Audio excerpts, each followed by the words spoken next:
past Stan Stozer in free. Sarah Arani received a walkover after Maria Sharapova withdrew due to illness.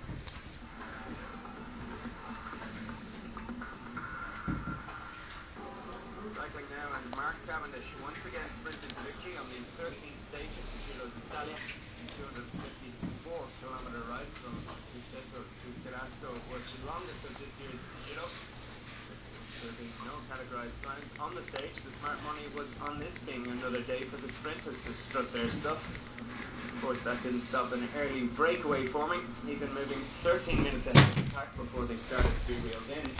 With less than 50k left to go, Nicola Boom made a solo bid for freedom, but that was quickly stamped out as the race moved towards the winemaking region of Barolo. The front of the race fairly fractured at this stage, with a number of small attack routes, still just about keeping clear of the rapidly approaching peloton. Just a short incline left ahead of the final sprint. Gianpaolo Caruso decided it was time to make a bid for a rare moment of glory, but the 2.6-kilometre finishing straight was always going to make that difficult. The Italian swallowed up in the final 1,000 metres. So on to the inevitable plunge sprint, where Cavendish was forced to break for home 350 metres out after losing his lead-out man. Despite being desperately tired, he just about held off his challengers to take his 4th victory of this year's race, 14th in total in the Giro. It was also his 2nd victory in a row. A bit of a bonus on an extra trophy, but I'm so tired. I don't know how I'm going to recover on this before the mountains, really. That's a common misconception. I would say that people think sprinters are lazy. The amount of effort it takes out of you to do that, especially when you're already on the limit. It really damaged you a few days, and I had to go 350 metres, then 300 metres after that hard day. I'm on my knees, but all I could do was go. I had to go and not look back because of what the guys did the whole day, you know. 350 metres is a long way, but despite that, it was still impossible to outdo Cavendish in an all-out sprint, as Luka Mestic explained afterwards. Yeah, that's right. Kevin is really unbeatable. I was really on him to wheel, but just in the end, I didn't have the legs to pass him. I'm really happy with my performance. I didn't expect it, especially since I'm a first-year professional, so I'm really satisfied.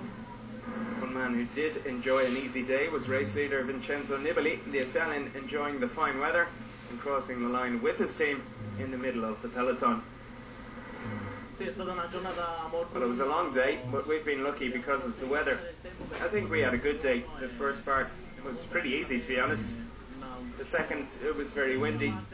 So at the end, we all came home in the sprints together. Nibali now in a commanding position in the general classification, especially with rival Bradley Wiggins being forced to withdraw with a chest infection. The 28-year-old will enjoy the challenge as the race moves into the Alps on Saturday. So here's the standings for Friday's stage. Cavendish just taking the win ahead of home hope Giacomo Nizzolo from Radio Shack. He's still looking for his first major stage victory. Luka Mestic filling out the podium for the day. Promising Slovenian having a fine Giro so far.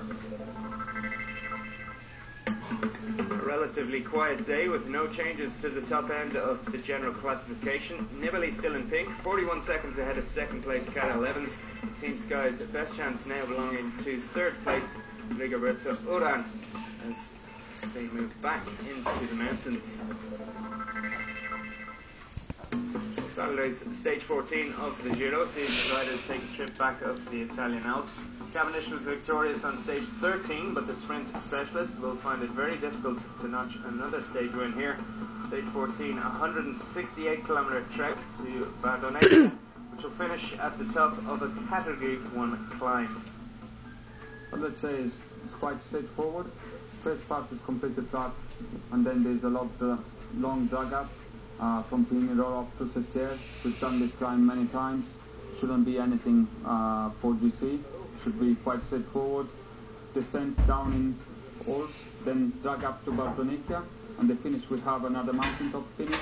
Jafrau is a new one in recent years. It's been done in the past, but not in the recent years. Will be a hard climb, sort of only 9 9Ks, so it's going to be it's quite consistent. So you come out of Bartolomeo City and you start on the climb straight away, goes up at 10%, then 8, then 9.9 again, so it's pretty much steady, and it will be a question of who has good legs. Wiggins' withdrawal. Overall leader Nibali will see this as an opportunity to extend his 41-second lead, an inch closer to his first Giro.